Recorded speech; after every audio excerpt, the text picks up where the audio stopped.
सत्संगत जी, प्यार से कहना धन्यकार जी। हो रहे हैं कि कुछ खराब हमें बोल रहे हैं, तो बात वही कि हर किसी के अंदर जब ये परमात्मा दिखता है तो एक अच्छाइयों को ही भक्त उठाते हैं, किसी की कमियों को इस तरह संसार के आगे नहीं उछालते। एक दिल में अगर वाकई ही एक कंसर्न है उस इंसान के लिए, तो उस इंसान को डायरेक्टली जाके उसके पीठ पीछे एक बैक बाइटिंग नहीं, उसको सामने जाकर बोला जाता है कि ये जो आपने बात कही वो ठीक नहीं थी, इसमें अगर आप सुधार कर लें तो वाकई ही आपका सुधार हो जाएगा, अगर आप अपने थोड़ा बिहेवियरल चेंज लेके आएंगे। और फिर संत यही समझाते हैं कि बिहेवियरल चेंजेस तो टेम्पररी फिर भी हो सकते हैं, कुछ देर की लर्निंग के लिए हो सकते हैं, फिर कभी और ये बिहेवियर वापस हो सकता है एग्रेसिव एंग्री।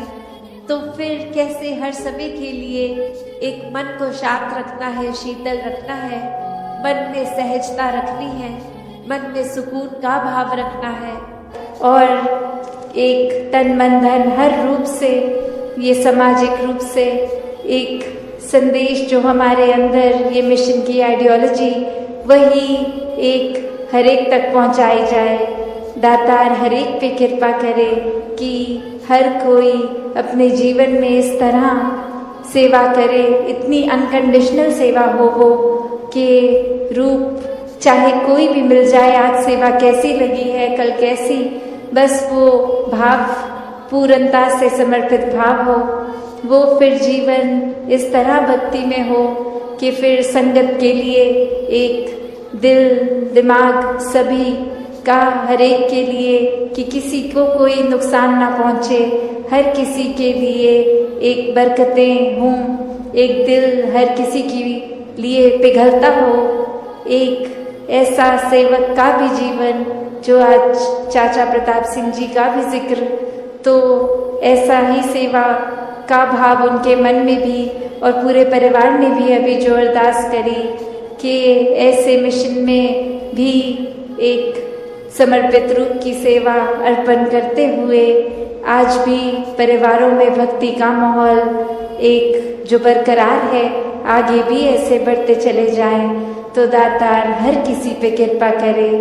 तो भक्तों ने हमेशा वो अच्छाई की ओर ही रुख करना सिखाया है कि परिस्थिति अगर इस परमात्मा ने दी है तो अच्छी ही होगी। एक अगर उस परिस्थिति को अच्छा नहीं समझ रहे हम, तो वो हमारी कमी है।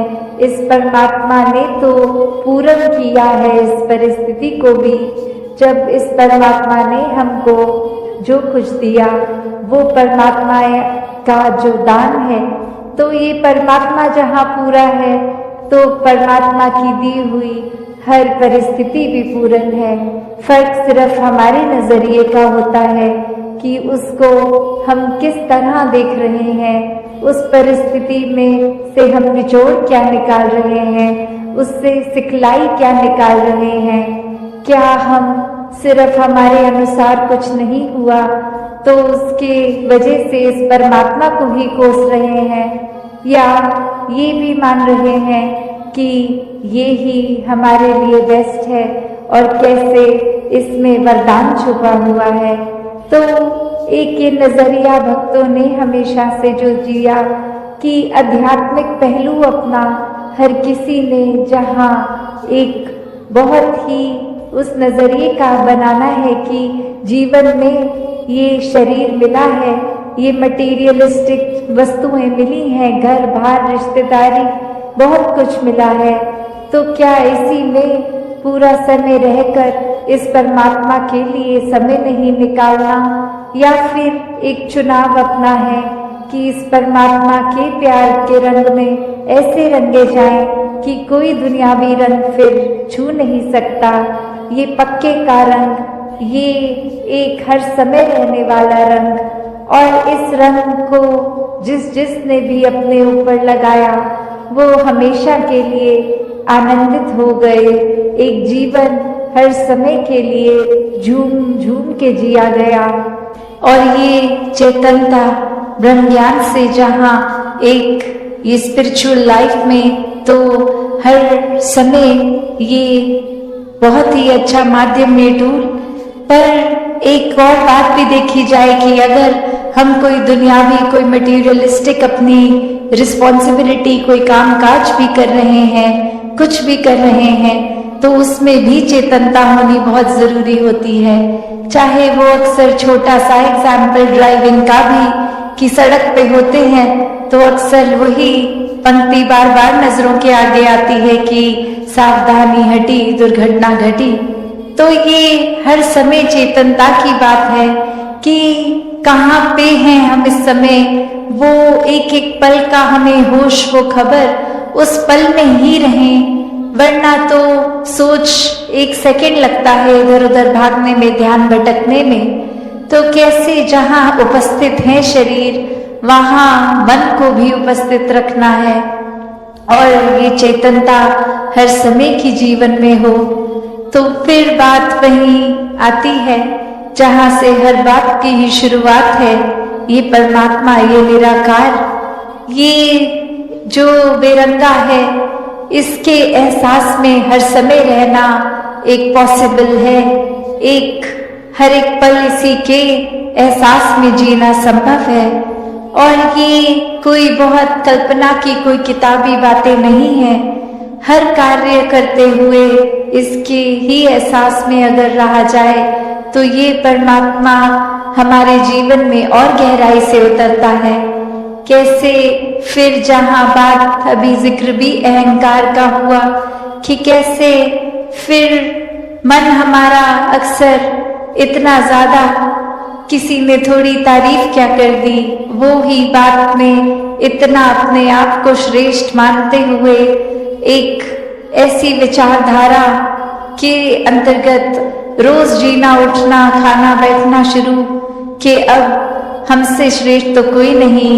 हर एक जीवन में हमने सोसाइटी में कुछ मान सम्मान पा भी लिया तो वो मान सम्मान एक किसी तरह की अपनी ही अहंकार का कारण बने नहीं। जहाँ जिस रूप में भी हम जीवन में प्लेस्ड हैं वो हमारे लिए अहंकार का कारण नहीं, विनम्रता का कारण होना चाहिए।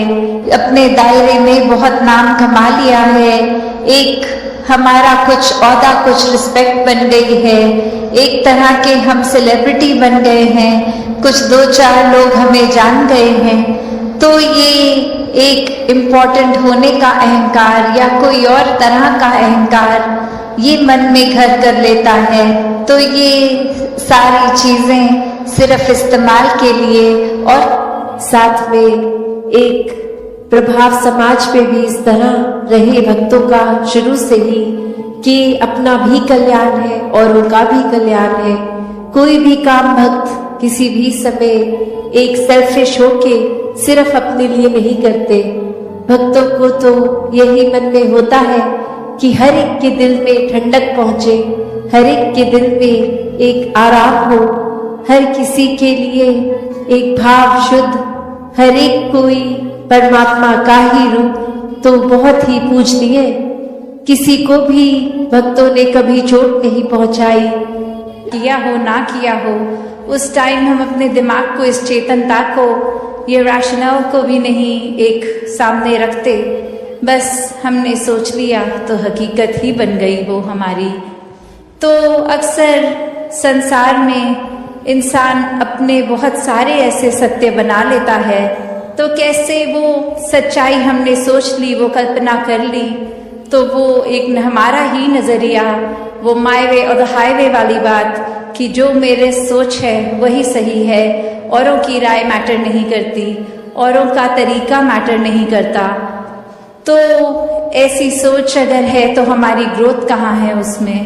एक जीवन को फिर हमने इतना ही अपने आप अपनी ईगो से भर लिया, अपनी सोच से, अपने माइंडसेट को ही एक सही मानकर, तो कैसे इस जीवन में जब जिएंगे तो वो माया रूप यहाँ पे हावी होगा।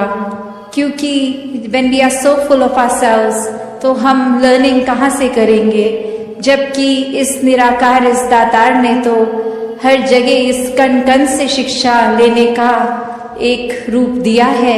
इस परमात्मा से जुड़कर जीवन में खुद भी एक अपने रोशनी ही करा जा सकता है, फिर वो मन का ठहराव अपने आप आ जाता है। तो भाव वही कि संत जो होते हैं उनको फिर एक दुनियावी माहौल कैसा भी हो, एक आरामदायक हो ना हो, फिर भी एक संत तो उस दुनियावी माहौल में रहते हुए भी उस दुनियावी माहौल से ऊपर ही रहते हैं। एक आनंद की अवस्था में हर स्थिति में खुद को एडजस्ट करते हुए कि एक जहाँ स्थिति जो है उसको अगर वो सही भी करनी है तो उसमें प्रयत्न करना है, एक अपने दुनियावी रूप में अचीवमेंट सपने बनाकर उस तरफ चलना है। पर अगर परमात्मा को मंजूर नहीं और वो एक कार्य उस तरह से ना हो जैसा सोचा रखा है, तो भी एक परमात्मा को कोसते नहीं है भक्त, एक परमात्मा को शुक्राने भाव से यही मन के भाव रखते हैं कि इसी में ही भलाई होगी, इसलिए ये कार्य हम जैसे चाहते थे वैसे नहीं हो पाया। तो कैसे अपने जीवन को भक्तों ने हर समय इस परमात्मा के ही आसपास केंद्रित रखा कि एक दुनिया में हर दिन कैसा भी समय आ सकता है, पर ये परमात्मा ही है जिसके आश्रय एक अच्छा और बुरा समय दोनों ही आराम से कट जाते हैं, जहाँ फिर ये मन में सोच नहीं आती कि एक जीते जी बेचैन है और जीने के बाद जब ये मौत हो जाएगी तो इस आत्मा का क्या होगा। क्योंकि जिन्होंने जीते जी इस परमात्मा को जान लिया, देख लिया, इसके साथ जीवन का हर पल अपना जिया, तो उनको पता है वो चैन से जी रहे हैं और जो चैन से ही जीता है वही चैन से मरता है। और कैसे ये आत्मा को जीते जी जहाँ चैन मिल गया, अपनी असली घर का पता चल गया। एक क्या है ये आत्मा, वाक्य में सिर्फ शरीर नहीं है, एक आत्मा तो इस परमात्मा का अंश है। तो बात वही कि कैसे हर एक में जहाँ हर किसी में इस परमात्मा को देखना है, हर एक के अंदर वो कैपेसिटी है, वो पोटेंशियल है कि कैसे इस परमात्मा के सारे गुण हम चाहे एक मनुष्य के शरीर में है, पर परमात्मा जैसे देवीय गुणों से हम युक्त हो सकते हैं, ह्यूमन वैल्यूज से युक्त हो सकते हैं।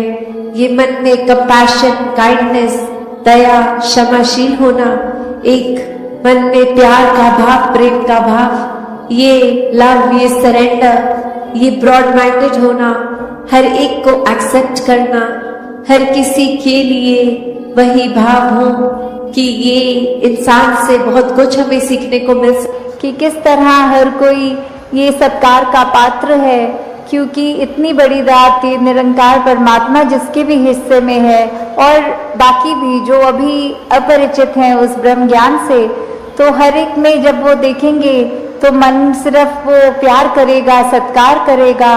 और फिर हम हर एक को वो बेनिफिट ऑफ डाउट की जो बात आती है कि अगर किसी ने कुछ हमें गलत भी कर दिया, कोई किसी का कर्म हमें दुख पहुंचाता है, तो अपने उस व्यक्ति से गुस्सा ना करके सिर्फ एक ही भाव मन में अपने आप आएगा कि उस व्यक्ति की शायद कोई मजबूरी रही होगी, आज उसका हो सकता है दिन अच्छा ना रहा हो, कोई किसी ने कुछ उसको बुरा बोल दिया हो तो इसलिए उसका मन कड़वा हुआ है, इसलिए उसके बोल कड़वे निकले हैं। तो जब तक ये बात नहीं हम दे पाएंगे अगले को बेनिफिट ऑफ डाउट, तब तक हम वो सत्कार, ये प्यार कुछ भी नहीं उस तरह दे सकेंगे। क्योंकि हम अपने आप को तो बहुत जल्दी उस तरह माफ़ कर देते हैं कि चलो ये चीज़ हमसे गलत हो गई, कोई बात नहीं, हम अपने आप को माफ़ कर रहे हैं। पर वही अगर सामने वाला व्यक्ति कुछ अगर गलत करता है तो एकदम से हम उसका एक वो जजमेंट पास करते हैं, हम ये सोच विचार कर लेते हैं कि ये इंसान को तो आज के बाद मुड़कर देखना भी नहीं है। तो हमें इस तरह अपने जीवन में सुधार करना है कि किसी ने अगर कुछ गलत कर भी दिया तो उसके लिए भी मन से यही अरदास करनी है कि दातार कृपा करके ये जो भी कमियां हैं हमारे अंदर, दूसरों के अंदर, वो दूर होती जाए और ऐसे ही प्यार और सत्कार जग में बढ़ता चला जाए। हाँ जी। गुण गावण नित ऐसे एक दे, ऐसे दा दीदार करन। तो ये जो दीदार की बात होती है, किसका गुण गाना है, किसके दीदार करने हैं, तो वो ये परमपिता परमात्मा निरंकार, ये जो एक ऐसी सत्ता है जो शुरू से है, वो हमेशा से कायम दायम रहने वाली, कि कैसे हम जब तक वो एक निरंकार जो इस तरह से देखा जाए, अगर एक व्यक्ति दूसरे को देख रहा है तो उनकी आंखों के बीच में भी वो है, वो अपनी पलकों से भी नजदीक है, जैसे बोलते हैं शारक से भी नजदीक। तो इतना करीब होने के बाद जब वो अपनी आंखों से नहीं खुद देखा जाता, वो संतों का संग करने के बाद ही ये दात प्राप्त होती है, जो अपने लिए तो सुखदायी होती भी है और हमारे जीवन में वो ऐसा एक हमारा पल पल बना देती है कि हर पल में सिर्फ ये निरंकार प्रभु परमात्मा का शुक्रिया निकलता है हर समय, और वो भाव कि इसी के ही हमेशा गुणगान करने हैं। फिर बाकी चीज़ें लगता है कि है, सबकी इम्पोर्टेंस अपनी है, पर निरंकार से ज़्यादा इम्पोर्टेंट कुछ नहीं, इस परमात्मा से ज़्यादा ज़रूरी कुछ नहीं। हाँ जी। इसे एक दे नाल जोड़ के बेड़ा जग दा पार करन। तो ये बेड़ा जग का, इससे क्या मतलब हो रहा है? इससे सिर्फ यही बात कि हम जब जीवन काल की यात्रा अपनी जी रहे हैं तो उसमें हमें क्या एक ऐसा जो बोलते हैं कि एक परमानेंट चीज़ क्या है, कि जो सबसे मजबूत चीज़ जिसने वो स्थिर है, उसने कभी हमारे उतार चढ़ाव के साथ उतरना चढ़ना नहीं है।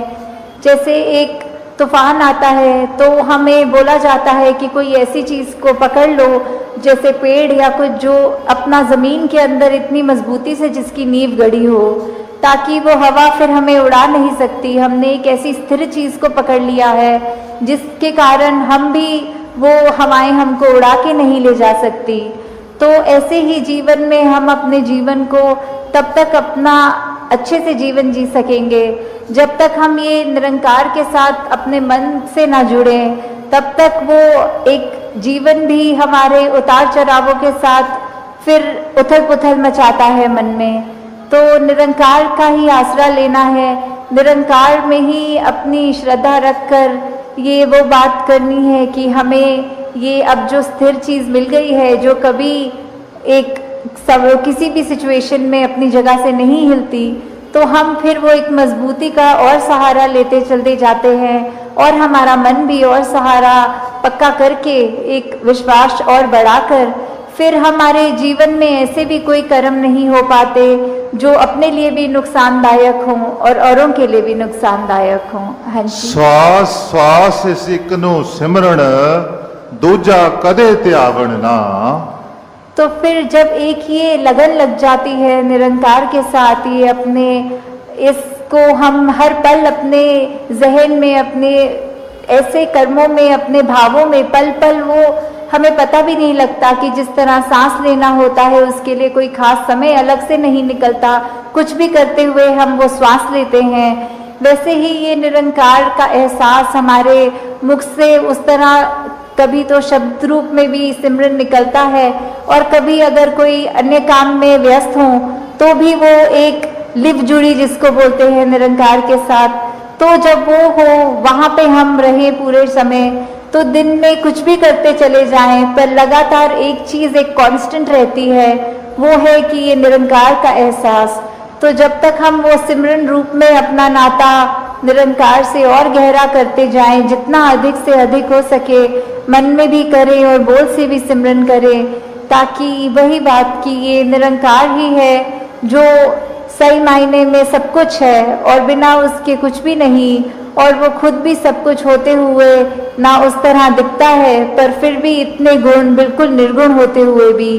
तो हमें भी ये सब ज़्यादा से ज़्यादा ऐसे कोशिश करनी है कि हम बिल्कुल वही गुणों को अपने जीवन में उतार पाएं, उसी तरह अपने जीवन को चला पाएं जिस तरह युगों युगों ने संतों ने चाहा है कि एक कर्म हमारे ऐसे बनते जाएं, एक ऐसा हमारे दिल से दिल का रिश्ता इस निरंकार प्रभु परमात्मा से जुड़े। हाँ जी। कहे अवतार और पूरे गुरसिख एक नु कदी भुलावन ना। तो फिर ये जो एका है, ये निरंकार की तरफ इशारा करते हुए कि जो भी पूर्ण गुरसिख होंगे, जिनको ये ब्रह्म ज्ञान की दात प्राप्त हो गई और उसके बाद वो अपने अहंकार को तज के ये उस तरह एक सिर्फ इस एक ही के साथ ही जुड़ा हो, चाहे वो किसी भी भाव से हम लेते हों, जो अपनी श्रद्धा से जो भी बुलाना चाहे, तो उसके साथ जब तक जुड़े हैं इसका एहसास करते हुए तो ही सब कुछ है। नहीं तो वो एहसास जिस पल खो दिया, समझो वो जीवन काल वहीं थम गया, या फिर वो भी नहीं पता लगता कि कब वो पतन की ओर एक हमारे सोच विचार बन जाते हैं। तो हमें किस तरह ये अपने अंदर और मेहनत करनी है कि बस ये एक जो है, जो भक्त महापुरुष संत हुआ करते हैं, जो सज्जन प्रवृत्ति वाले होते हैं, वो अपनों से ज्यादा दूसरे की सोच रखते हैं। इसीलिए वो बचपन से हम पंक्ति सुनते आ रहे हैं कि अपने लिए जिए तो क्या जिए, तो जिए दिल जमाने के लिए।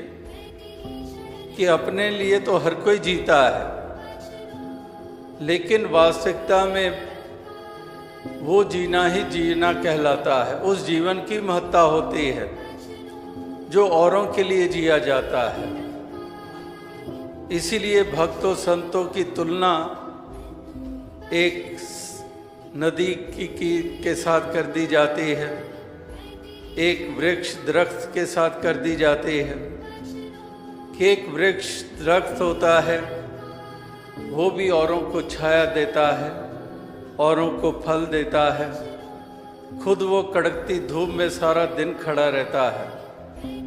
इसी तरह से नदी का जल भी उससे कितने कितने लाभ उठाते हैं। तो जो सज्जन प्रवृत्ति वाले होते हैं, जो भक्त प्रवृत्ति वाले होते हैं, वो भी हमेशा औरों की सोच रखते हैं, औरों के काम आते हैं, उनके दुख सुख में शामिल होते हैं, दूसरे की पीड़ा हरने में अपने योगदान देते हैं, जख्मों पे मरहम का रूप बनकर उनका उपचार करते हैं। जो मानवता गिरती चली जा रही है, इस मानवता को बरकरार और उभारने के लिए ये कितने कितने तप और त्याग करते चले जाते हैं, कितने कितने बलिदान ये देते चले जाते हैं।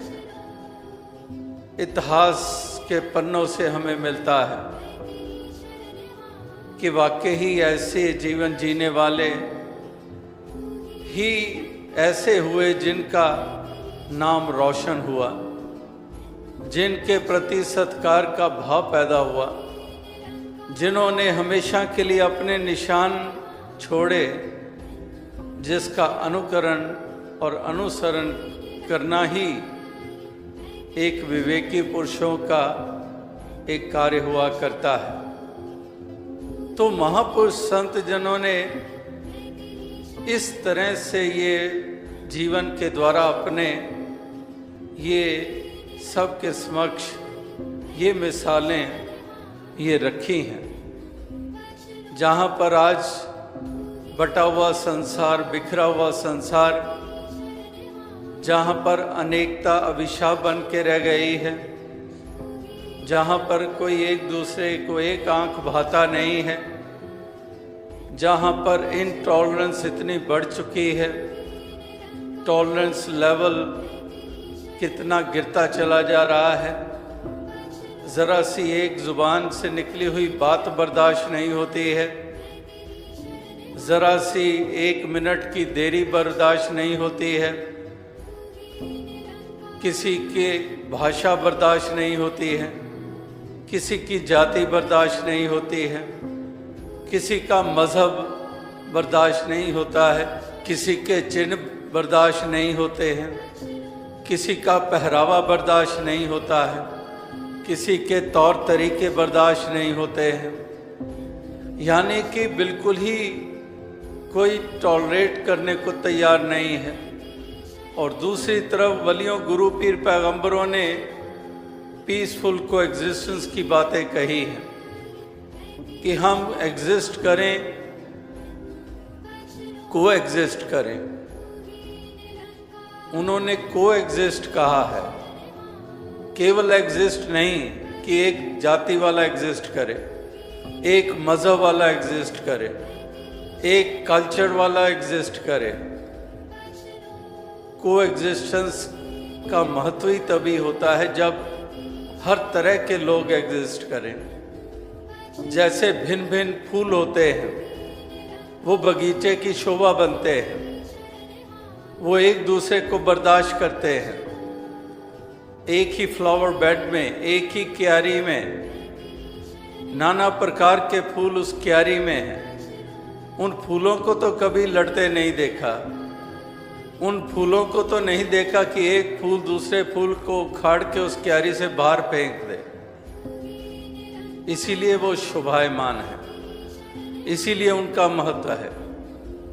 इसी प्रकार से भक्त सज्जन प्रवृत्ति वाले भी, वो भी फूलों के मानंद भिन्न भिन्न प्रकार के फूल, भिन्न भिन्न महक वाले फूल, वो इस गुलजार की शोभा बनाते हैं, इस धरती को सजाते संवारते हैं, इस धरती के लिए वो वरदान बनते हैं।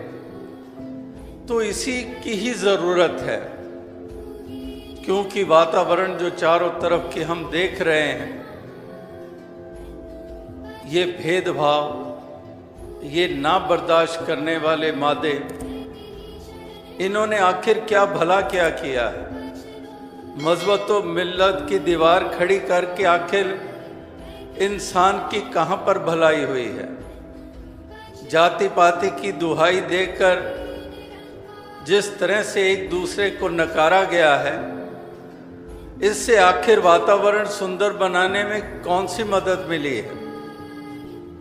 लेकिन विडंबना यही है कि नुकसान हो भी रहे हैं, किए भी जा रहे हैं, और फिर भी इंसान के कदम उस तरफ जाने से रुक भी नहीं रहे। जैसे कल भी जिक्र हुआ कि दीवारों को महत्ता वही देते हैं जो वास्तविकता में एक संकीर्ण दिल वाले होते हैं, जो एक अज्ञानता वाले होते हैं। उन्हीं के लिए दीवारें महत्व रखती हैं। लेकिन जागरूक जो होते हैं, जो इंसानियत वाले होते हैं, उनके लिए दीवारों की कोई महत्ता नहीं होती है।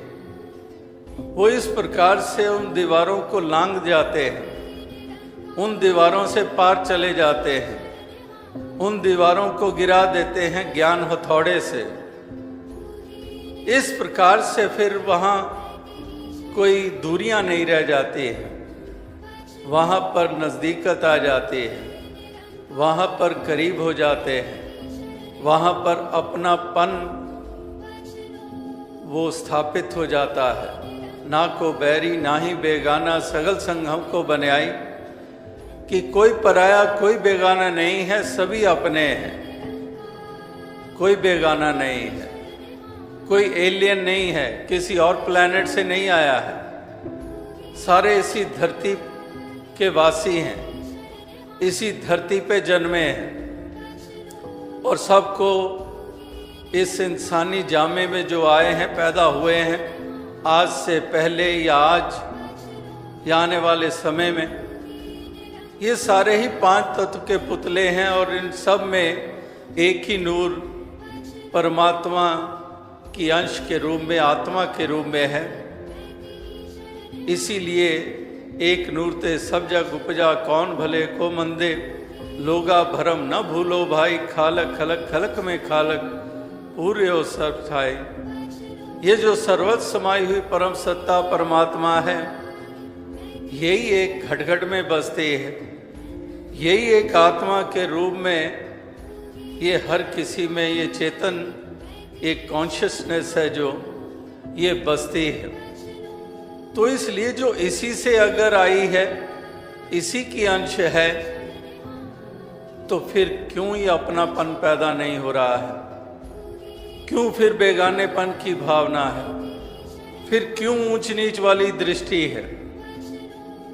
ये सब इसलिए है कि इंसान ने वो असल वाली बात समझी नहीं है। जो असल बात है वो भी इसको पकड़ में आई नहीं है। ये अभी भी अज्ञानता का अंधकार ढोते चले जा रहा है। अभी भी ऐसी ऐसी मान्यताओं से युक्त है जिनका हकीकत से कोई वास्ता नहीं है, जिसका कल्याण, उद्धार, मोक्ष, मुक्ति से कोई वास्ता नहीं है। मानकर बेशक वो चल रहा है कि जो कुछ वो कर रहा है उसका वास्ता सीधा सीधा कल्याण से है। जन्नत नसीब होगी, स्वर्ग के दरवाजे खुल जाएंगे, ये परलोक में शाबाशी मिलेगी, ऐसा मानकर चल जरूर रहे हैं। लेकिन दरअसल ये मान्यता जो है ये अज्ञानता के ऊपर आधारित है। हकीकत से इसका कोई भी वास्ता नहीं है, दूर दूर का भी वास्ता नहीं है। हकीकत यही है कि जन्नत उन्हीं को नसीब होती है जो दूसरों के लिए जन्नत बनने का कारण बनते हैं इस दुनिया में, दूसरों की खुशी का कारण बनते हैं। वो वास्तविकता में उनके हिस्से में जन्नत आती है। तो इसलिए ये इंसान की अज्ञानता ने इसको कहां कहां गिराया है, इसको कहां कहां पटका है। लेकिन हूड़मती इंसान की कि उससे फिर भी बाज नहीं आता है, फिर भी उसी रास्ते पे चलते चले जाते हैं, वही सोच संकीर्ण रखकर चलते चले जाते हैं। जिधर से गुजरते हैं विनाश और मातम फैलाते चले जाते हैं। इस प्रकार से इंसान के जीवन ये हमें इस धरती पे जीने वालों के नजर आते हैं। और वास्तविकता में ऐसे जीवन जीने वाले वो जीवन कहलाने लायक भी नहीं हुआ करते हैं। जीवन वही होता है जो प्यार के साथ जिया जाता है। जो इस तरह से जीवन विपरीत भाव से युक्त होकर जिए जाते हैं वो वास्तविकता में उनको जीवन भी नहीं कहा जाता है। वो एक चलती फिरती लाश ही हुआ करते हैं, उनमें कोई प्राण नहीं है। प्राण जो प्यार वाली धड़कन वाले प्राण हैं वो प्राण नहीं है। एक ऐसा ही खोखलापन है, एक केवल ढांचा। इस मन को मंदिर बनाना होता है, वरना तो जो राक्षस प्रवृत्ति वाले जो जुल्म सितम कर रहे हैं, मन तो उनका भी है। क्या उनके मन को भी मंदिर कह दोगे? मन मंदिर हमारे जुबान पे ये शब्द आया हुआ है कब से, इसका इस्तेमाल भी करते हैं। अगर मन मंदिर ही हुआ करता है तो फिर तो वो राक्षस प्रवृत्ति वाले जो कत्लो गारत करने वाले, जुल्म सितम करने वाले, मन तो उनका भी है, फिर वो भी मंदिर है। मन को मंदिर बनाना होता है। मन मंदिर तभी बनता है जब इसमें इस प्रभु को स्थान देते हैं, इसको इसमें बसाते हैं, और इसी के कारण फिर वो तमाम भावनाएं, उत्तम भावनाएं वो इस मन में से उपजती चली जाती हैं, और इसी के कारण ही दिल मंदिर बन पाएगा। वरना ये दिल मंदिर नहीं बनता है। ये दिल मंदिर तभी बनता है जब इस हृदय में प्रभु को बसाते हैं, इस हृदय में प्रेम को बसाते हैं, इस हृदय को प्यार से सजाते संवारते हैं, इस हृदय में करुणा का भाव उसको स्थान देते हैं। तो तब वास्तविकता में ये मन मंदिर जिसको हम कहते हैं, ये मन तभी मंदिर बनता है कि क्षमा बढ़ेन को चाहिए, छोटन को उत्पात, कि क्षमाशीलता, फॉरगिवनेस, जिस तरह से कहा है कि जहाँ,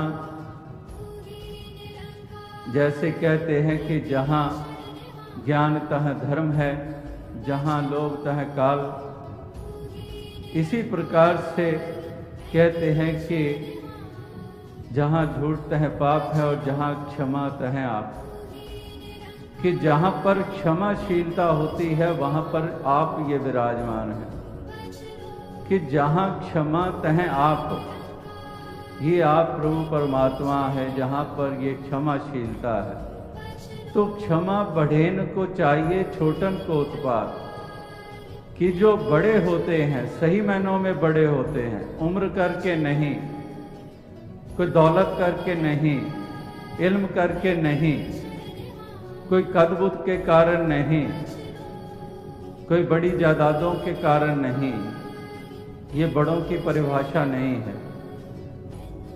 बड़े वो हैं जो इस कदर जिगरे रखते हैं, जैसे दास ने पीछे भी यात्राओं में जिक्र किया, जो बचपन में काफ़ी बरस पहले लाइन सुनी है, तो किसी शायद फिल्म का ही गाना है, और उसमें जो लाइन थी वो इस कदर वाकई ही ध्यान में ऐसी बस गई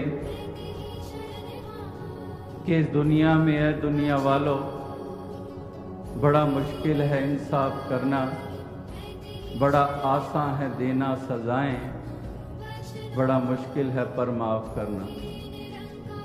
कि इस प्रकार से ऐसी एक क्षमाशीलता का भाव कि if you forgive and you set a prisoner free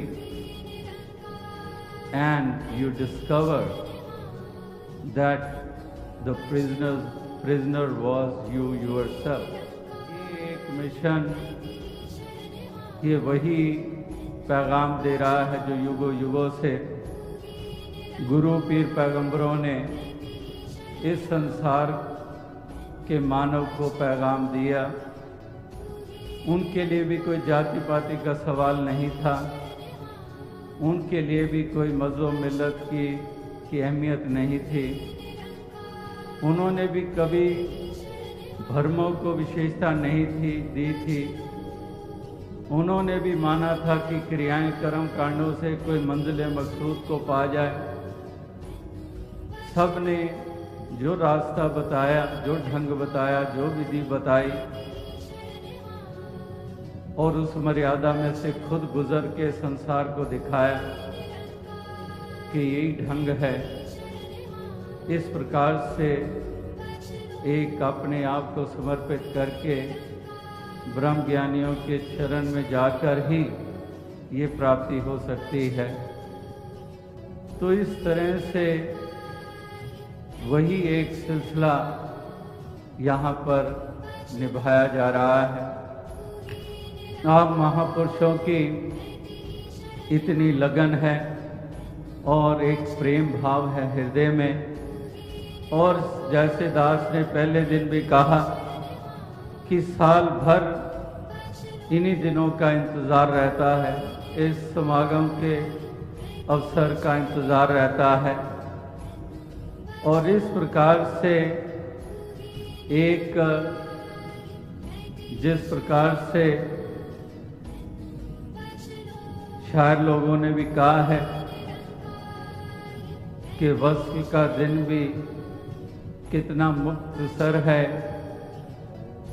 दिनों इंतज़ार किया जिस दिन के लिए, कि ये मिलाप की घड़ी, वस्ल कहते हैं मिलाप,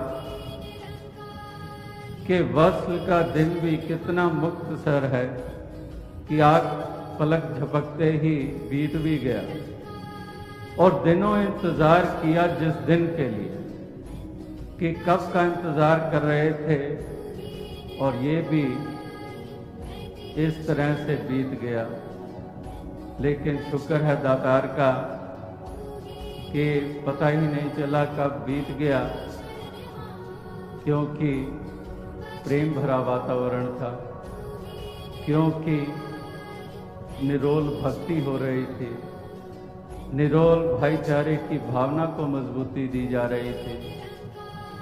इस तरह से एक आंखों को तृप्त किया जा रहा था दर्शनों के द्वारा, एक दूसरे के दर्शन करके लाखों की संख्या में भक्त महापुरुषों की चरण रज प्राप्त करके इस प्रकार से एक किस कदर ये सुंदर ढंग से ये समा बीता है और संगत तमाम ने किस तरह से डिसिप्लिन तरीके से यहाँ पर इन मैदानों में इस समय को एक बिताया है। तो वाकई ही यही मिशन के जहाँ पैगाम की अहमियत है, वहाँ पर इस चीज़ की भी अहमियत है कि यहाँ पर सत्य वचन किया जाता है और जिस तरह से इशारा आता है उसी तरफ ही संगत अपने आप को प्रस्तुत कर देती है और इसी प्रकार से कैसा भी हो उसी में ही खुशी खुशी गुजारे कर लेते हैं और कहीं पर शिकवा शिकायत की बात नहीं होती है। और इस प्रकार से एक कोई भी चीज़ का ध्यान ना करते हुए इस तरह से यहाँ पर इस समय को बिताते हैं, तो वाकई ही ये एक समुचे रूप में जो एक देन है, वाकई ये बहुत सुंदर देन है। और दातार के आगे यही अरदास की जाती है कि दातार ऐसी कृपा करे कि इसी तरह से संसार में इसको फैलाव ये मिलता चला जाए और आप भक्तजन जहाँ जहाँ पर भी रहते हैं हमेशा ही एक गुरमुखताई के अनुसार एक गुरमुख बन के एक सही मायनों में निरोल एक प्रेम भाव से युक्त होकर एक भक्ति करते चले जाएं। और ये भक्तों में आप में ही विशेषता हुआ करते हैं जो निरंतर पहले भी वचन आए कि फरीक बुरे दा भी भला कर गुस्सा मन ना हटाए, कि बुरे दा भी भला कर। इस तरह से इतनी ऊंची बातें कही गई हैं कि इस तरह से एक कितने महान वो हृदय होंगे जो बुरे का भी भला करने के लिए हमेशा अपने आप को प्रस्तुत करते हैं। वरना तो संसार में एक अदला और बदला बस यही कुछ किया जाता है। An eye for an eye leaves the world blind. इस प्रकार से संसार एक दूसरे के इस तरह से व्यवहार करते चले जा रहे हैं। जैसे दास ने कल परसों भी कहा कि हम अपनी तरफ चारों तरफ दीवारें बना लेते हैं और इस तरह से एक चीज़ को पकड़े रखते हैं और उसको छोड़ते नहीं हैं। नुकसान भी होते हैं, परेशान भी होते हैं, लेकिन उस भावना को, विपरीत भावना को जाने नहीं देते हैं। तो आओ साथ संगत, कहने का तात्पर्य यही है कि भक्तों महापुरुषों में ही ये गुण हुआ करते हैं। एक हृदय विशाल होते हैं, एक क्षमाशीलता का भाव होता है और इस प्रकार से जैसे वो भी कहावत दास अक्सर कहता है, the art to be wise is the art of knowing what to overlook. Wisdom is there where one knows that what is to be overlooked क्या नज़रअंदाज किया जाता है, वहाँ पर विजडम होती है। That's the art of wisdom. इस प्रकार से ये महापुरुष संत जनों ने ये हमेशा हमेशा ही ऐसी भावना, ऐसी अवस्था में रहकर ही इस जीवन की यात्रा को तय किया है। एक तरफ तो फॉरगिवनेस का भाव और दूसरी तरफ पुश्तों दर पुश्तों वही नफरत और बदले दिए जाते हैं। पुश्तों दर पुश्तें चलते चले जा रहे हैं। एक तरफ फॉरगिवनेस का भाव, क्षमा का भाव, और दूसरी तरफ एक जनरेशन नहीं, carries on from generations to generations, and we are seeing it all around, that how people from centuries are fighting each other. इस प्रकार से पुश्तों दर पुश्तों सुना है। कई गांव में भी जमीनों के झगड़े हैं, कोर्ट में केस चल रहे हैं। तब से केस शुरू हुआ है जब बच्चे छोटे थे, वही बड़े हो गए हैं तब भी केस चल रहा है। तब भी एक ईंट घड़े का बैर बना हुआ है। इस प्रकार से ये पुश्तों दर पुश्तें चलती हैं। ये नफरतें, ये बदले लेने के भाव, ये रंजिशें इससे उठते नहीं हैं। तो आओ साथ संगत, इससे कभी भी कोई एक मसले हल नहीं होते हैं। इस प्रकार से एक महापुरुष, संत जन, भक्त जन ही एक संसार को एक ढंग बताते हैं, एक सलीका बताते हैं, और इसी तरह से वो फिर इस संसार के लिए भी मिसाल पेश करते हैं। आप खुद उसके ऊपर चलते हुए। तो साथ संगत, ये आप सभी भक्तजन महापुरुष जहाँ जहाँ पर भी रहते हैं, निरंतर वहाँ ही आप सत्संग करते हैं, वहाँ ही सेवाएं भी होती हैं, और वहाँ इस सच्चाई की आवाज़ को भी जन जन तक पहुँचाया जाता है। समाज की सेवा भी अनेकों रूपों में की जाती है, जिसको सोशल सर्विस हम कहते हैं। इस प्रकार से अनेकों देन साथ संगत के द्वारा मिशन के द्वारा समाज को दी जाती है। और आप भी निष्ठापूर्वक सत्संग भी करते हैं और सेवा में भी तन मन धन के योगदान देते हैं। और साथ ही साथ जो बहुत ही आवश्यक है, इस निराकार दातार का सुमिरन, इस निराकार दातार का एहसास, हमेशा इस निराकार का एहसास बना रहे। हमेशा ही उठते बैठते ये ज्ञान याद रहे, और हमेशा एक संतों महात्माओं के, भक्तों की, गुरसिखों की कदर हमारे मनों में रहे।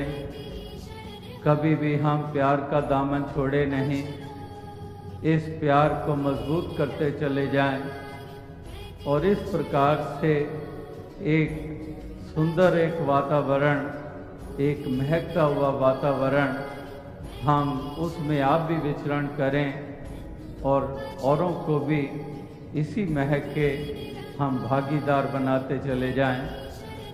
तो साथ संगत, दास और अधिक समय नहीं लेगा। ये समागम भरपूर, इससे हर किसी को खुशियां हासिल हुई हैं। बहुत सुंदर वातावरण बना है, जिसका आनंद सभी ने लिया है। तो वाकई भक्तों की खुशी होती है। और दास का भी हमेशा यही भाव रहता है कि चाहे छोटे से कण का ही रूप क्यों ना हो, अगर किसी को खुशी दास दे सकता है तो इस तरह से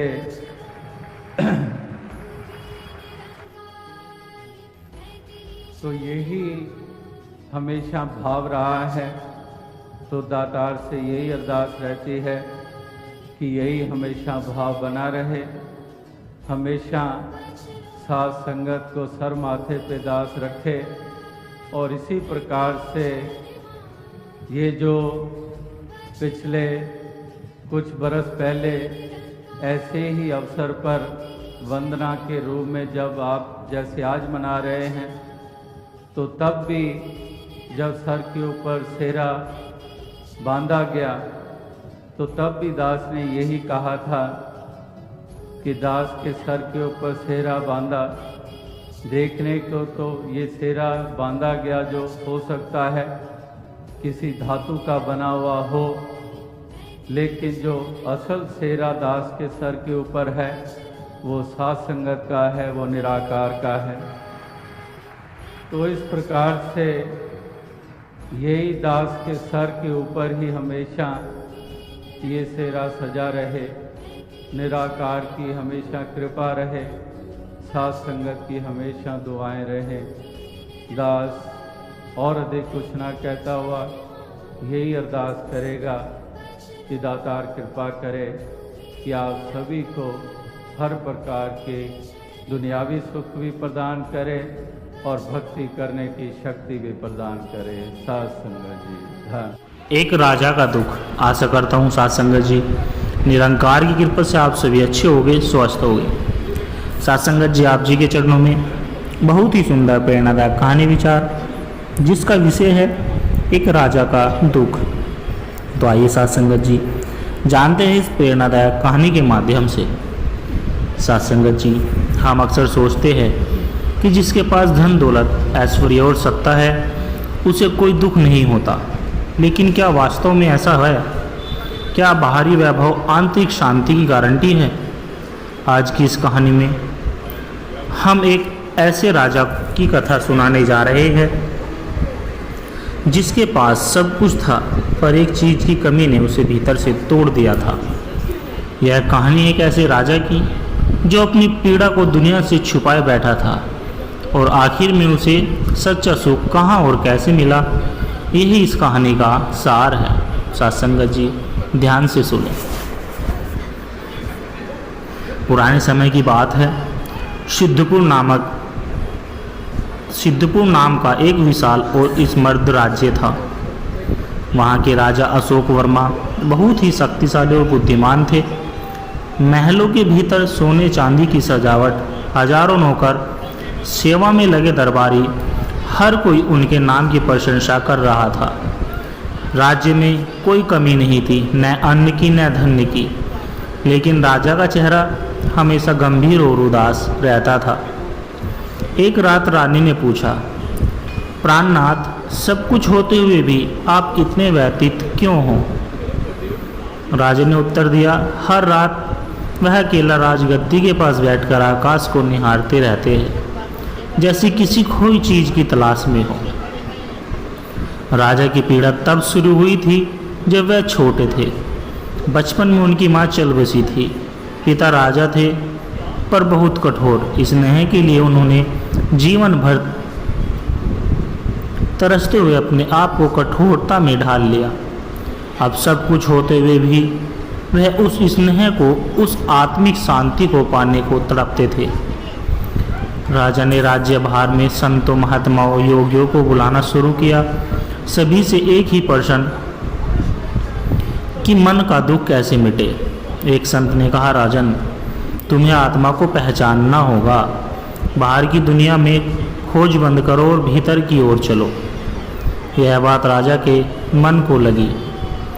एक दिन एक सन्यासी राज्य में आया। उसका चेहरा शांत और आंखों में करुणा थी। राजा ने अपना दुख कह सुनाया। सन्यासी मुस्कुराए, राजन, यह मन एक भिक्षुक है, जितना दो उतना मांगता है। इसे लगाम दो, इसे ब्रह्म ज्ञान दो। उन्होंने कहा, जब तुम जानोगे कि तुम यह शरीर नहीं, यह मन नहीं, बल्कि शुद्ध आत्मा हो, तब यह दुख मिटेगा।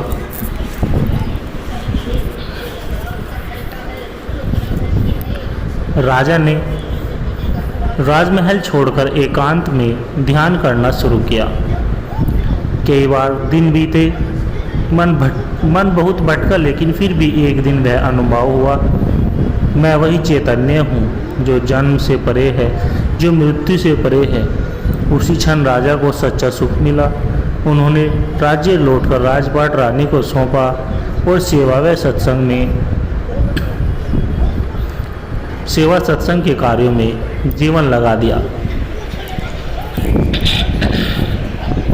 राजा का दुख इसलिए था क्योंकि वह भीतर की खोज भूल गया था। जैसे ही उसने अपनी आत्मा को पहचाना, सारा दुख समाप्त हो गया। यह कहानी साथ संगत जी हमें सिखाती है कि सच्चा सुख भारी संपत्ति या सत्ता में नहीं, बल्कि आत्मज्ञान में है। जब हम खुद को बाहर से जान लेते हैं, तब दुनिया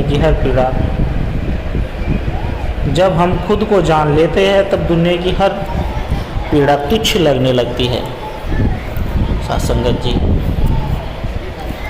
ध्यान से सोचिए, क्या ऐसा संभव है कि एक राजा जिसके पास सब कुछ हो, सेना, महल, रत्न, रानियां, सेवक, वह भी दुख हो?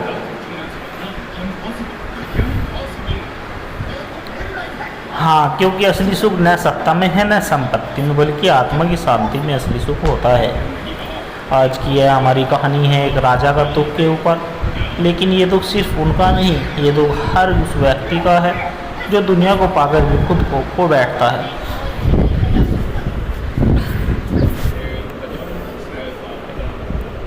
बहुत समय पहले की बात है। विजयगढ़ नामक राज्य में चंद्रकेतु नाम का एक राजा राज्य करता था। बुद्धिमान, वीर, न्यायप्रिय, प्रजा उसे देवता के समान पूजती थी। राज्य में चारों ओर सुख शांति थी, लेकिन एक रहस्य था, और वह यह था कि राजा दिन में जितना हंसता था, रात में उतना ही रोता था। रातों को वह महल की छत पर अकेला बैठा करता, आंखों में आंसू, मन में खालीपन।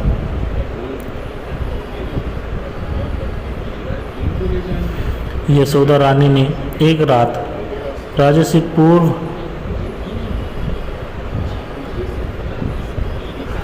से पूछा, महाराज, आप क्यों उदास रहते हो? राजा ने पहली बार अपना दर्द बताया।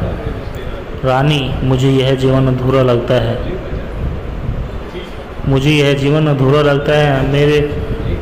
मेरे पास सब कुछ है, लेकिन कोई ऐसा नहीं।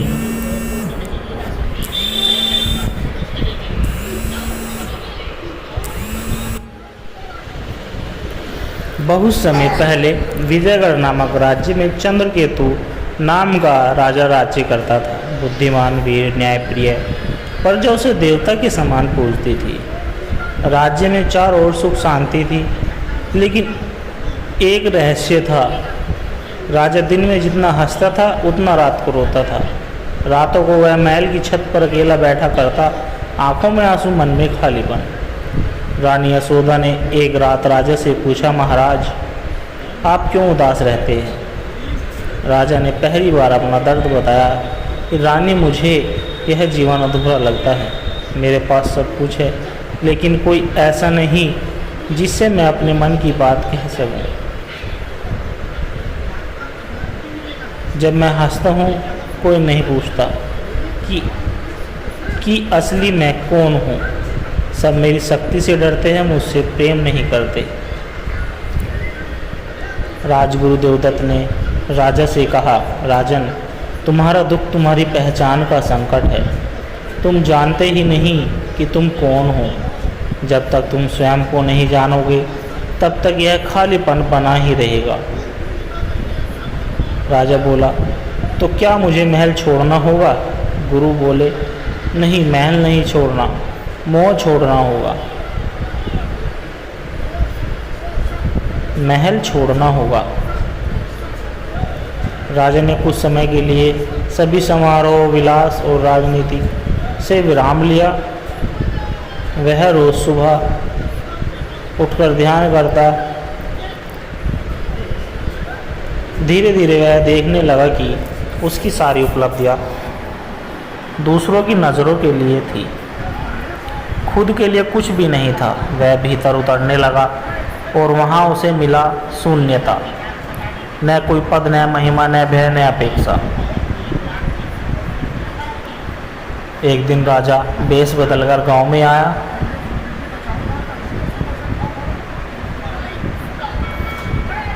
एक दिन राजा भेष बदलकर गांव में आया। वह एक बूढ़ा किसान मिला जिसका नाम धीरू बाबा था। वह झोपड़ी से गुजर रहा था, लेकिन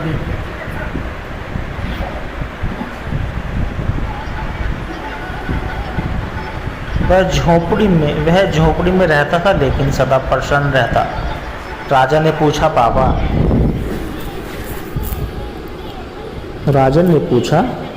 बाबा आपको कभी दुख नहीं होता? बाबा हंसे, दुख तब होता है जब मैं चाहता हूँ कि दुनिया वैसी हो जाए जैसी मैं चाहता हूँ। अब मैं चाहता हूँ कि मैं राजा सन्न रह गया। अब मैं चाहता हूँ कि वैसा हो जाए जैसे भगवान चाहते हैं। राजा सन्न हो गया। राजा ने बाबा से पूछा, आपको सुख कहाँ से मिला, बताइए। बाबा बोले, जिस दिन मैंने यह मान लिया कि भगवान की मर्जी से भगवान की मर्जी ही मेरी मर्जी है, उस दिन से शांति ही शांति है। राजा को लगा कि उसके सारे दुखों की जड़ अपेक्षा थी कि लोग उसकी प्रशंसा करें, उसे समझे, उससे प्रेम करें।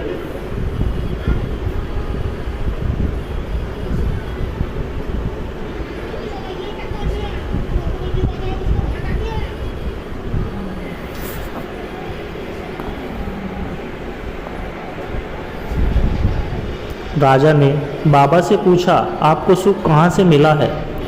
बाबा बोले, जिस दिन मैंने यह मान लिया कि भगवान की मर्जी ही मेरी मर्जी है, उस दिन से शांति ही शांति है। राजा को लगा कि उसके सारे दुखों की जड़ अपेक्षा थी कि लोग उसकी प्रशंसा करें, उसे समझे, उसे प्रेम करें। राजा वापस लौटा और कई दिनों मौन साधना में बैठा रहा। एक दिन एक गहरा क्षण आया। उसे अनुभव हुआ कि वह शरीर नहीं, वह पद नहीं, वह सिर्फ नाम नहीं, आत्मा है, जिसे वह खोज रहा था, वह तो उसके भीतर ही था। राजा ने अब राजपाट को सेवा का माध्यम बना लिया। वह हर रोज प्रजा के बीच जाता, जरूरतमंदों की मदद करता और हर व्यक्ति को सिखाता कि बाहर मत खोजो, सुख तुम्हारे अंदर है। प्रजा उसे न केवल राजा मानती थी, बल्कि उसे सद्गुरु का रूप मानती और सद्गुरु की तरह पूजने लगी थी। सत्संग जी,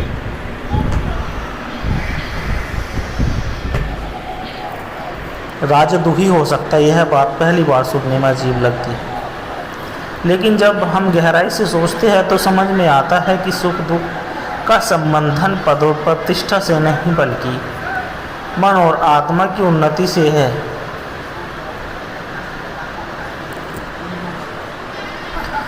सत्संग जी, आप नगरी राज्य में सम्राट रघुवीर सिंह राज्य करते थे। सात रानियां, अनगिनत चौकीदार भी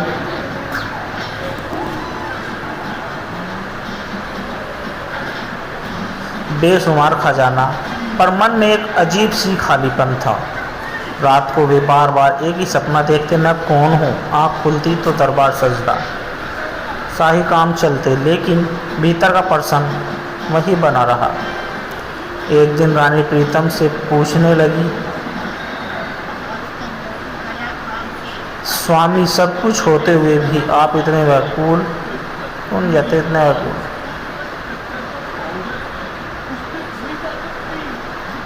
राजा ने उत्तर दिया, मैंने राज्य जीत लिया, लेकिन स्वयं को नहीं। मुझे नहीं पता मैं कौन हूँ, क्यों हूँ और कहाँ जाऊँगा। यह ज्ञान मुझे अंदर से जला रहा है।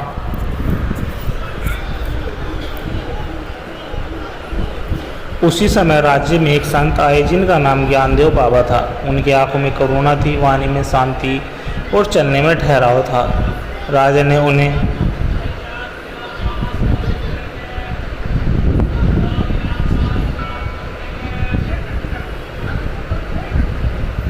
बाबा बोले, मैं तुम्हें नहीं तुम्हारे दुख को मिटा सकता हूँ, लेकिन पहले तुम खुद को पहचानो। राजा ने कहा, संत ने कहा, राजन तुम आत्मा हो, यह शरीर, यह राज्य, यह नाम सब बाहर का है। जब तुम वहाँ जो इस सबसे तुम वहाँ हो जो इन सबसे परे है, जब तुम जान लोगे कि तुम आत्मा हो और परमात्मा का अंश हो, तब तुम्हारा दुख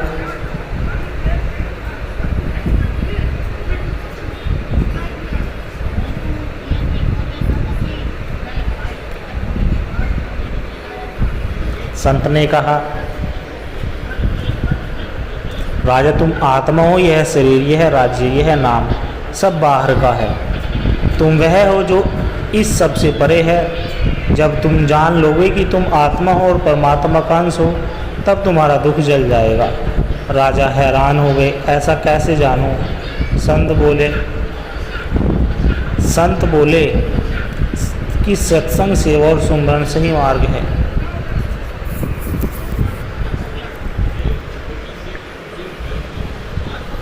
राजा ने प्रतिदिन संत से सत्संग कराना शुरू किया। हर दिन वह भविष्य, माया की माया, मन की माया, इच्छाओं का भ्रम, अहंकार का प्रवाह, सब कुछ मन की माया, इच्छाओं का भ्रम, अहंकार का पर्दा और आत्मा का स्वरूप। धीरे धीरे राजा का मन शांत होने लगा। उसे अनुभव हुआ कि मैं राजा नहीं, मैं आत्मा हूँ, मैं शाश्वत हूँ, अजर हूँ, अमर हूँ। एक दिन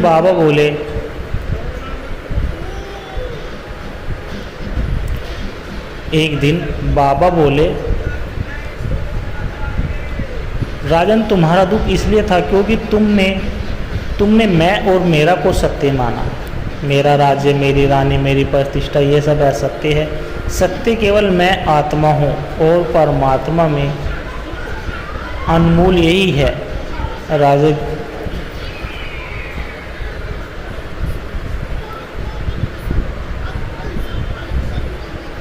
सासंगत जी,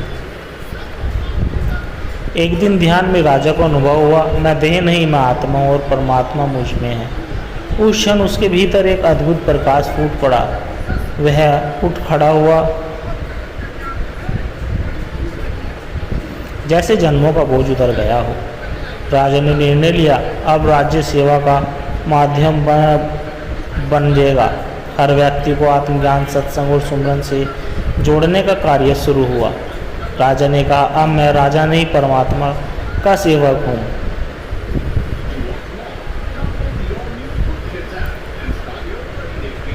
सत्संग जी कथा हमें सिखाती है कि असली दुख वही है जब हम अपने सत्य स्वरूप को भूल जाते हैं। जब आत्मा को परमात्मा से मिलने का मौका देता, जो स्वयं को जान गया, उसे सारा ब्रह्मांड जानने की आवश्यकता नहीं, क्योंकि परमात्मा स्वयं उसके हर दिन में प्रकट हो जाते हैं। सत्संगत जी, जब संसार अन्याय से भर जाता है, तब सज्जन पीड़ित हो जाते हैं, दुष्ट ऐश करते हैं, तन मन में प्रश्न उठता है, क्या सचमुच न्याय करते हैं? हम देखते हैं कि कई बार अच्छे लोगों को कष्ट मिलते हैं और बुरे लोगों को फूलते फलते हैं, लेकिन यही वह क्षण होता है जब ईश्वर का आदर्श न्याय काम आता है, जो समय पर सटीक और अटल होते हैं। सत्संग जी, आज की कहानी है सत्संग जी, आज की कहानी है भगवान का इंसाफ। गांव का एक सीधा साधा किसान था जिसका नाम गंगाराम था। ईमानदारी से खेती करता और मेहनत करता। गाय भैंस पालता और गांव के मंदिर में हर दिन भगवान के दर्शन करने जाता था। वह सबका प्रिय था, लेकिन गांव का जमींदार वीरभान सिंह उससे जलता था, क्योंकि गंगाराम की ईमानदारी और भक्ति उसकी क्रूरता को चुनौती देती थी। वीरभान सिंह ने झूठा मुकदमा चलाया और गंगाराम की जमीन हड़प ली। गांव वालों ने देखा एक भला आदमी अन्याय का शिकार हो गया और भगवान चुप है। गंगाराम का घर टूट गया, लेकिन उसका विश्वास नहीं टूटा। वह मंदिर गया और कहा, हे प्रभु, साक्षी है, तू देर कर सकता है पर अंधेरा नहीं करता। गांव के कुछ लोगों ने कहा, गंगाराम ईमानदारी छोड़ो, झूठ से काम बनता है। लेकिन गंगाराम बोला, अगर मेरा प्रभु परीक्षा ले रहा है तो मैं उत्तीर्ण होकर दिखाऊंगा। उसने मजदूरी करके जीवन शुरू किया, लेकिन रोज एक दीपक मंदिर में। सालों बीत गए, वीरभान और अमीर हो गया, गंगाराम और गरीब। एक रात गंगाराम बहुत थक कर बोला, हे भगवान, तू कब न्याय करेगा। उस रात सौपन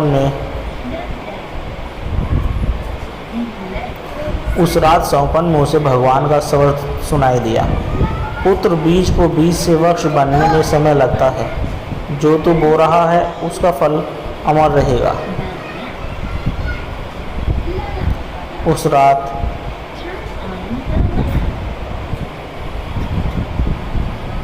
उस रात सौपन में उसे भगवान का स्वर सुनाई दिया, जो तू बो रहा है उसका फल अमर होगा, धैर्य रख। एक दिन गांव में एक साधु आए जिनका नाम परमहंस था। उन्होंने देखा गंगाराम उनके लिए जल, भोजन और प्रेम से सेवा करता है, जबकि वीरभान सिंह उन्हें दिखावा करता है। संत ने कहा, भगवान के न्याय में देर है पर चूक नहीं। गंगाराम को उन्होंने आशीर्वाद दिया, तेरे भाग्य का तालाब खुलेगा। कुछ महीनों बाद राज्य के मंत्री गांव में आए। उन्हें वीरभान सिंह की जमीन में खोट मिला, वह कहकर चोरी कर रहा था। सारी संपत्तियां जब्त हो गई। उधर गंगाराम को उसी गांव में एक साधु के कारण राज्य सरकार से खेती करने के लिए मुफ्त जमीन और सहायता मिली। गांव वालों ने कहा,